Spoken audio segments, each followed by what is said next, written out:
Berlatar pada tahun 2018, kisah akan berfokus pada seorang pria bernama Pan Seng. Ia merupakan programmer, lebih tepatnya ahli dalam bidang pengembangan perangkat lunak seperti aspek teknologi dan sistem operasi. Pagi itu, ia menghadiri acara di perusahaan tempatnya bekerja, berharap akan mendapatkan promosi untuk menjadi CEO baru.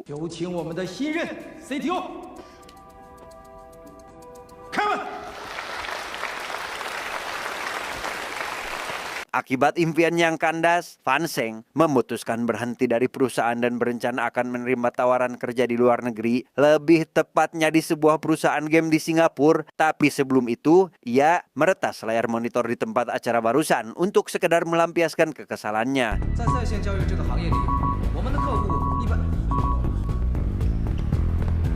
Singkat cerita, Pan Seng akhirnya berangkat naik pesawat menuju ke Singapura. Ia bertemu dengan seorang pria bernama Jun yang merupakan perwakilan dari perusahaan guna menjemput sekaligus mengantar ke lokasi tujuan. Di sana, Pan Seng tidaklah sendiri karena ternyata beberapa orang yang ada di sana juga bermaksud melamar ke perusahaan tersebut. Setibanya di Bandara Singapura, Pan Seng bersama teman-teman barunya mampir sejenak ke tempat rekreasi untuk sekedar hiburan. Namun saat sedang berjalan-jalan, mereka dihadang beberapa orang preman yang langsung memukuli mereka hingga babak belur. Pan Seng yang menyadari adanya kejanggalan memilih untuk menyelamatkan diri dan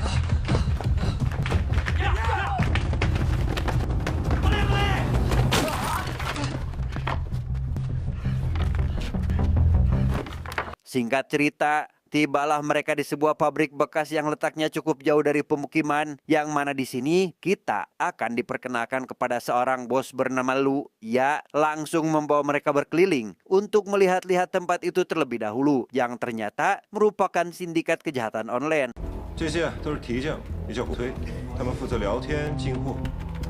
Dari banyaknya kaum laki-laki, puluhan perempuan juga ada di sana bekerja sebagai host judi online. Mereka kebanyakan adalah turis yang bernasib hampir sama dengan apa yang terjadi kepada Pan Seng dan teman-teman barunya saat ini. Melihat keadaan tempat tersebut, Pan Seng sama sekali tidak tertarik dan memilih ingin pulang. Namun baru saja akan pergi, ia langsung diserang oleh Jun dari belakang karena sejatinya mereka tidak akan pernah dibiarkan pergi dari tempat ini.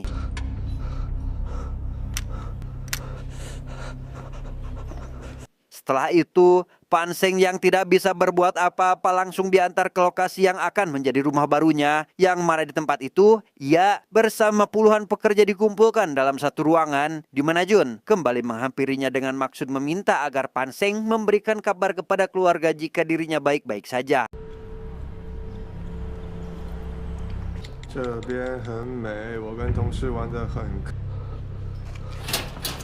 Keesokan harinya, Pan Seng berkenalan dengan seseorang yang bernama Jim, di mana wajahnya nampak babak belur akibat berusaha kabur. Jim juga menyarankan Pan Seng agar tidak sampai berbuat nekat, agar tidak mengalami nasib yang serupa dengan dirinya. Hingga sesampainya di ruang kerja, Pan Seng yang sejujurnya ogah berada di tempat ini pun mengabaikan perintah yang diberikan oleh Jun dan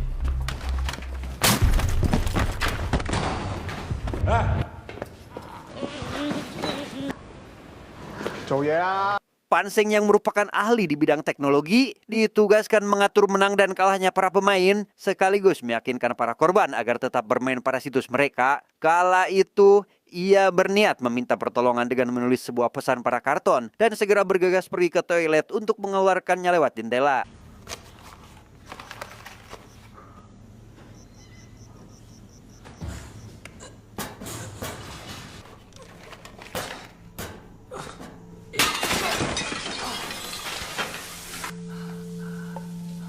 Dia bernama Ana, salah satu wanita yang bertugas di bagian host. Menyadari jika Pan Seng sedang berusaha ingin meminta pertolongan, Ana yang sejatinya sudah cukup lama berada di tempat ini pun memberitahu Pan Seng agar jangan bertindak gegabah karena akan mendapat masalah besar apabila ketahuan.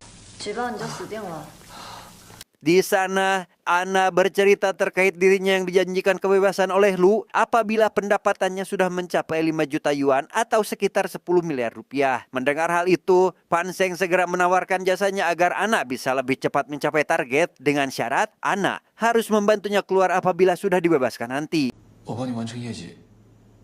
你帮我出去报警好吗？ Dan ya, Jun yang rupanya sedari tadi menunggu Ana lantas menggedor-gedor pintu. Hal itu membuat Panseng seketika panik dan berencana akan membuang tulisan tadi ke dalam kloset. Namun karena keran airnya malah macet, ia pun segera kembali mengambilnya dan terpaksa menelannya agar tidak ketahuan. Sejenak, kita akan dialihkan pada masa lalu Ana sebelum sampai ke tempat ini. Ya, merupakan seorang model terkenal, namun karirnya seketika merosot akibat oknum tidak bertanggung jawab telah menggunakan gambar wajahnya sebagai seorang wanita penghibur. Hal itu membuatnya langsung dikeluarkan oleh atasan dan tidak diberi gaji karena dianggap sudah mencemari nama baik perusahaan. 有损公司形象，解约。 Mengetahui hal itu, sahabat Ana yang bernama Suang lantas memperkenalkannya kepada Jun. Dan dari sinilah awal mula ia diberikan tawaran untuk menjadi host judi online dengan gaji besar, di mana hal itu membuat Ana langsung tertarik dan segera menerima tawarannya. Sesampainya di tempat itu, Ana bersama beberapa wanita lain langsung diajarkan untuk menjadi host sekaligus cara memenangkan taruhan kecil karena kedepannya pihak programmer lah yang akan mengatur menang atau kalahnya permainan. Ana hanya perlu melakukan live selama 6 jam dalam sehari.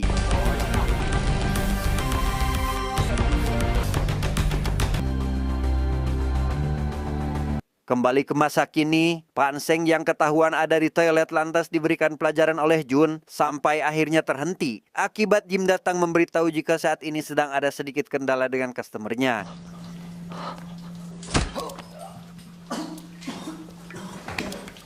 Beralih ke negara Cina, lebih tepatnya sebuah studio penerjemah bahasa, beberapa orang karyawan yang ada di sana seketika tergiur dengan tawaran pengiklan judul karena cukup dengan beberapa menit mengiklankan saja mereka bisa menghasilkan uang, di mana owner atau pemilik tempat yang bernama Tian pun setuju menerima tawaran tersebut. 你就决定。 Setelah mengantarkan pacarnya pulang, Tian yang seumur hidupnya belum pernah mencoba sensasi baru, malah iseng membuka situs judul itu. Dan di sana, ia terus-menerus menerima kemenangan meskipun hanya bermodalkan taruhan kecil, yang karena merasa jika dirinya lebih jago daripada bandar itu sendiri, Tian lantas memberikan trik bermain kepada teman-temannya. 连输10把的概率，无论我们输了多少，下一把下 double，我们只要赢1把就能上来。 Pada kesempatan berikutnya, Tian yang berniat ingin membelikan alat musik mahal untuk pacarnya memutuskan all in dengan mempertaruhkan semua deposit, di mana hal itu merupakan kesalahan besar karena kali ini ia justru malah mendapat kekalahan.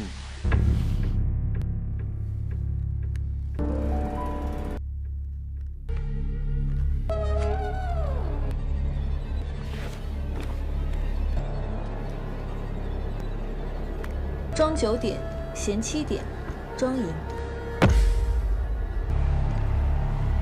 Menyadari jika Tian sudah kehabisan saldo, Panseng segera menawarinya pinjol, bahkan menggunakan suara anak untuk merayu Tian agar bermain roulette dengan dalih kemenangan tinggi apabila saat ini memainkannya, di mana hal itu membuat Tian semakin terpancing untuk bermain lagi.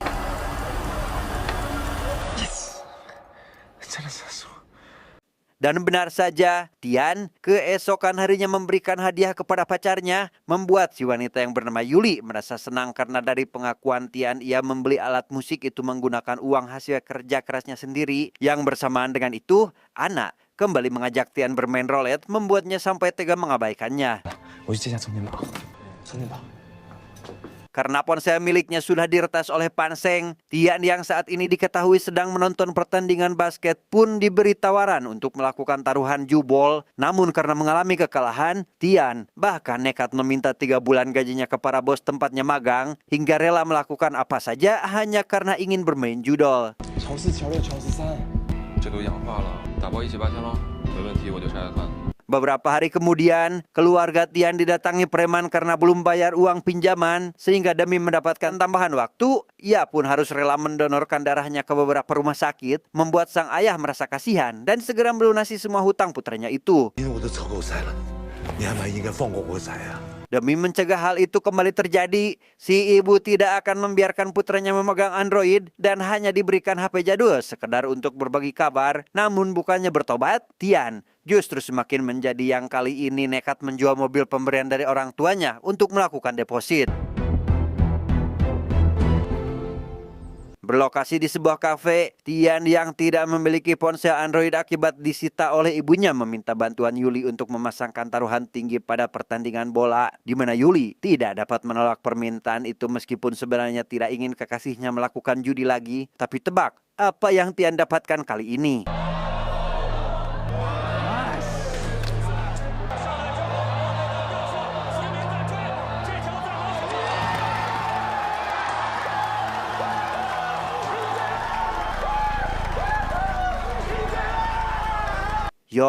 Tian berhasil memenangkan taruhan sesuai prediksinya yang secara tidak langsung akan menjadikannya kaya karena sudah memasang taruhan tinggi. Namun kesenangan itu tidak berlangsung lama karena Yuli ternyata sudah membatalkan transaksi sebelum pertandingannya dimulai.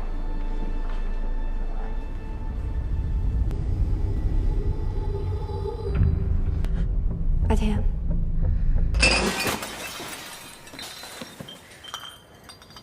Keesokan harinya, Tian mengunjungi kediaman neneknya untuk sedikit bercerita terkait dirinya yang sebentar lagi akan menikah dengan Yuli dengan membawa niat terselubung, yaitu mengambil semua emas milik si nenek yang tersimpan di dalam laci tanpa sadar jika si nenek akan memberikan uang yang semasa hidupnya ia tabung demi cucunya.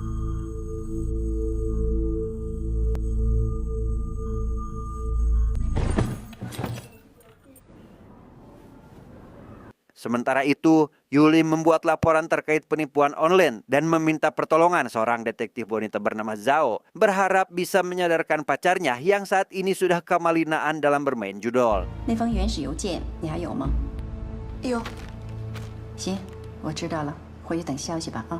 Bukannya bertobat, Tian justru malah semakin menjadi dengan mengurung ibunya di kamar, bermaksud meminta kembali ponselnya yang telah disita. Si ibu akhirnya pasrah dan memberitahukan sandi berangkas penyimpanannya. Namun Tian justru malah mengambil surat kepemilikan perusahaan kecil milik keluarganya. Ia langsung menggadaikannya untuk kembali bermain judol. 他上线了，问还有什么内幕消息。 Menyadari jika Tian kembali masuk ke situs mereka, Pan Sheng yang merasa khawatir karena satu pemain ini sudah terlalu banyak mendapatkan kekalahan pun dibantu oleh si bos untuk memancing nafsunya terlebih dahulu, yang karena Tian terus memaksa dengan akan mempertaruhkan uang 8 juta yuan atau senilai 17 miliar lebih untuk bermain trading pun membuat si bos merasa tertarik dan segera mempersiapkan semuanya. 跟我配资，你的利润我要抽30%。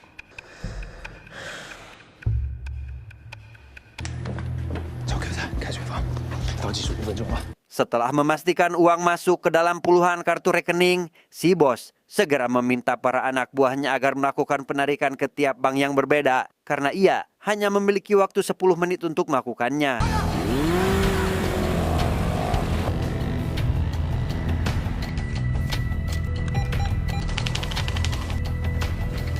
Yuli bersama calon mertuanya yang mendapat informasi dari sahabatnya terkait keberadaan Tian pun segera pergi menuju lokasi yang diberikan. Bersamaan dengan itu, Tian yang tengah menunggu hasil dari taruhan malah mendapati akunnya diblokir sehingga memutuskan bundir tepat saat Yuli dan kedua orang tuanya baru saja tiba di sana.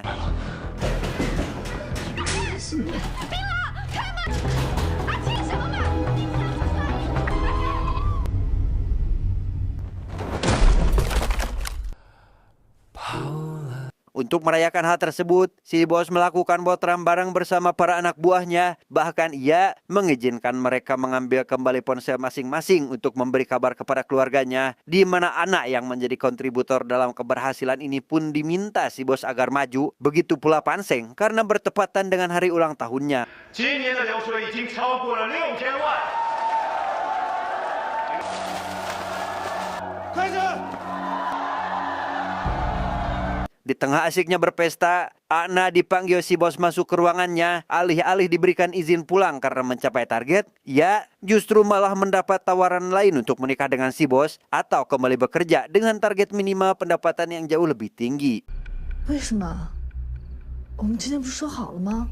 Di tengah pembicaraan mereka, Pan Sheng datang bermaksud menemui si bos untuk membicarakan sesuatu. Ia bermaksud memberikan algoritma dalam menjadikan ponsel milik si bos sebagai pengaman data server dan memberikan saran untuk mengurangi pekerja karena bisa digantikan oleh kepintaran buatan yaitu AI.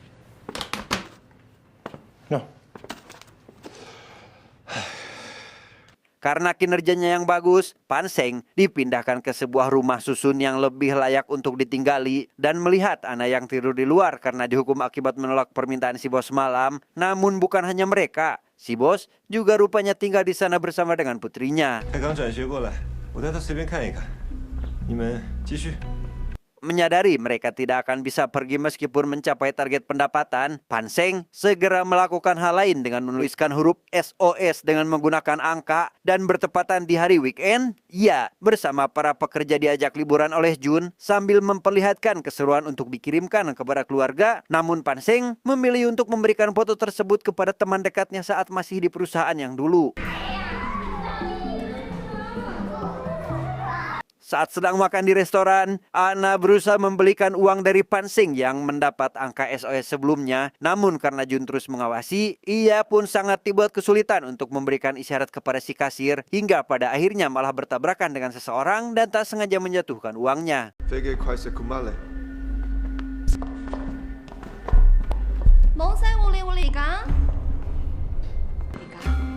我要这个的。 Sesuai saran yang diberikan Pan Seng waktu itu, si bos akhirnya akan mengumpulkan beberapa orang karyawan yang posisinya bisa digantikan oleh AI, di mana Jim yang juga masuk ke dalam kategori itu lantas berterima kasih kepada Pan Seng atas bantuannya. Namun sebelum pergi, Pan Seng juga menitipkan uang berisi angka SOS untuk membocorkan kedok penipuan di tempat ini.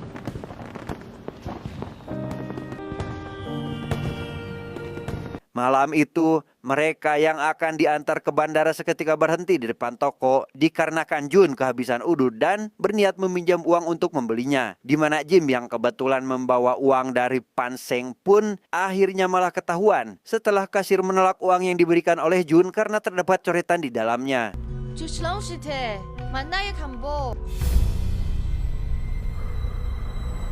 Akibat hal itu, semua pekerja kembali dikumpulkan dengan Jim yang saat ini sudah babak belur, sehingga Pan Seng yang merumaos bersalah pun lantas maju duluan untuk mengakui perbuatannya, di mana anak juga malah ikut-ikutan mengaku, membuat si bos akhirnya spontan mengambil kebijakan dengan menghukum mereka berdua akibat bersekongkol.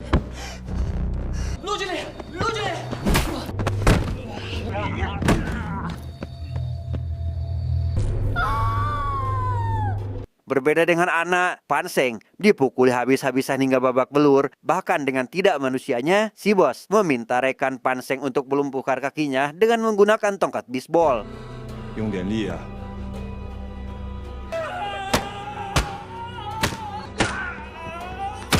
Dalam perjalanan pulang, Ana nekat melompat dari bus untuk melarikan diri, di mana pelarian yang awalnya berjalan mulus seketika berubah tatkala ia malah pergi melapor ke kantor polisi setempat untuk meminta pertolongan, tanpa menyadari jika polisi yang ia datangi masih satu komplotan dengan organisasi. Hello, this guy Wang.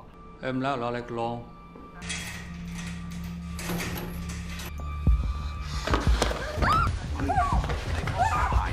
Alhasil, Ana kembali dijemput oleh Jun dan dibawa ke sebuah dermaga. Ia langsung dimasukkan ke dalam karung dengan beberapa tambahan batu, di mana Jun yang ada di sana mulai merekam untuk dijadikan pembelajaran kepada para pekerja lain apabila berani melakukan pembelotan seperti si Ana ini.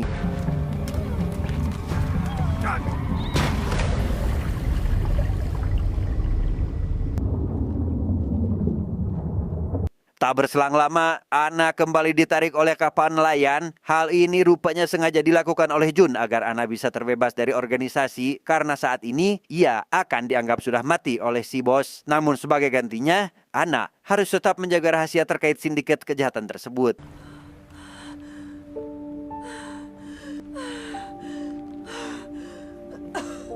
Singkat cerita, Ana akhirnya bisa pulang dan bertemu dengan sang ibu. Namun baru saja akan masuk, ia justru malah mendapati seseorang yang mengaku sebagai polisi, membuat Ana lari ketakutan karena tidak percaya dengan perkataannya.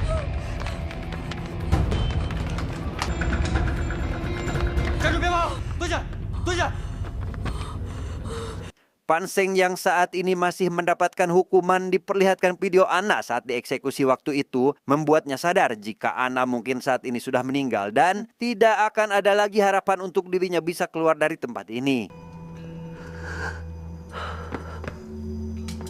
Sementara itu, Ana dibawa oleh polisi ke sebuah acara penyuluhan dan bertemu dengan detektif Zhao yang diberikan pertanyaan terkait keberadaannya selama ini sama sekali tidak ingin buka suara karena teringat dengan Jun yang sudah menyelamatkannya. Namun sebagai seorang detektif, Zhao menyadari jika Ana sedang menyembunyikan sesuatu.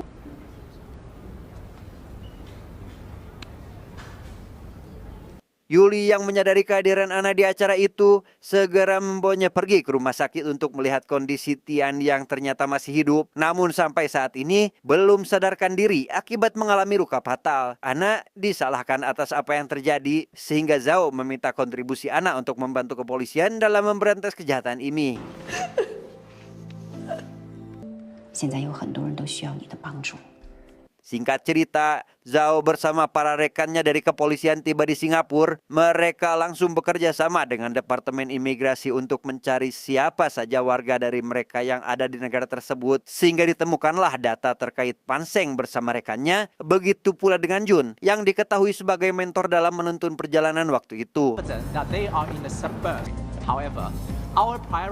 Setelah mengikuti Jun dan berhasil menemukan pabrik yang dicurigai sebagai tempat operasi, pihak kepolisian dengan sigap melakukan penggerebekan, namun hanya sebagian pekerja saja yang berhasil diamankan. Karena si bos bersama beberapa orang terpilih lainnya sudah lebih dulu pindah markas dan meninggalkan tempat tersebut.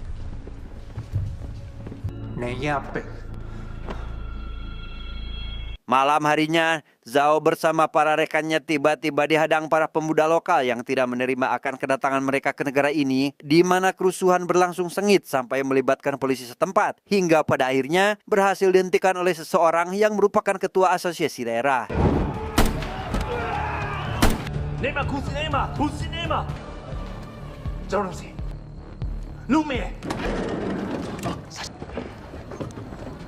Keesokan harinya, Zhao meminta asistennya untuk memesan tiket pulang, berniat tidak ingin melanjutkan operasi karena belum mengetahui lokasi markas baru yang digunakan oleh Lu untuk melakukan penggeledahan. Di mana keputusan itu terpaksa dirinya lakukan, mengingat batas waktu yang dimiliki sekaligus perlakuan warga yang menolak keberadaan mereka. Di tempat lain, sahabat Panseng yang menyadari jika pesan yang diberikan kepadanya adalah isyarat meminta bantuan polisi beserta lokasi keberadaannya saat ini pun segera menghubungi asisten Zhao untuk memberitahukan hal tersebut sehingga mereka mengurungkan niatnya untuk kembali pulang dan menemukan alamat sesuai tanda yang diberikan. Karena mereka tidak memiliki akses sidik jari untuk bisa masuk, Ana langsung diminta hadir agar lebih mempermudah penyergapan. Bahkan kepolisian juga meminta bantuan pemilik toko roti untuk menitipkan pesan sekaligus korek api untuk Panseng, membuat Panseng langsung melakukan pergerakan sesuai arahan yang diberikan.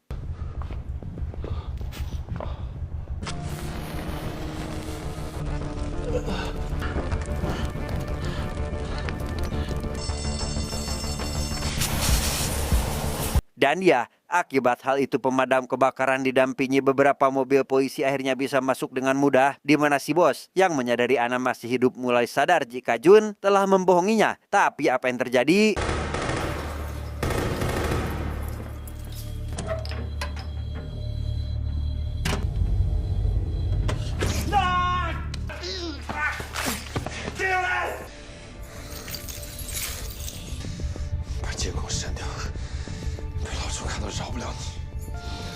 Yo, karena Jun sudah dianggap sebagai keluarganya sendiri, si bos sama sekali tidak marah dan malah menyuruhnya agar menyelamatkan diri terlebih dahulu, sekaligus meminta kepada semua pekerja agar menghancurkan komputernya demi menghilangkan barang bukti.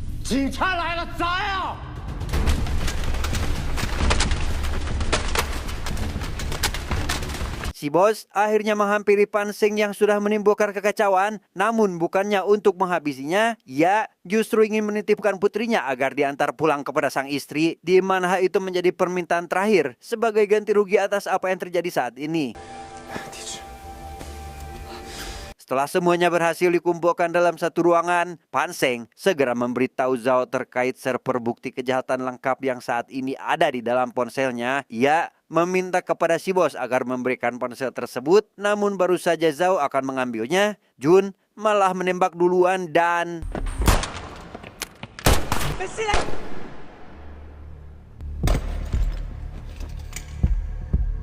Singkat cerita, Si bos bersama pekerja lain pun akhirnya berhasil diamankan, di mana Panseng yang melihat jika Ana masih hidup sangat dibuat bahagia dan merasa senang akan kehadirannya. Namun mereka tetap akan menjalani masa hukuman di penjara akibat terlibat dalam kasus penipuan.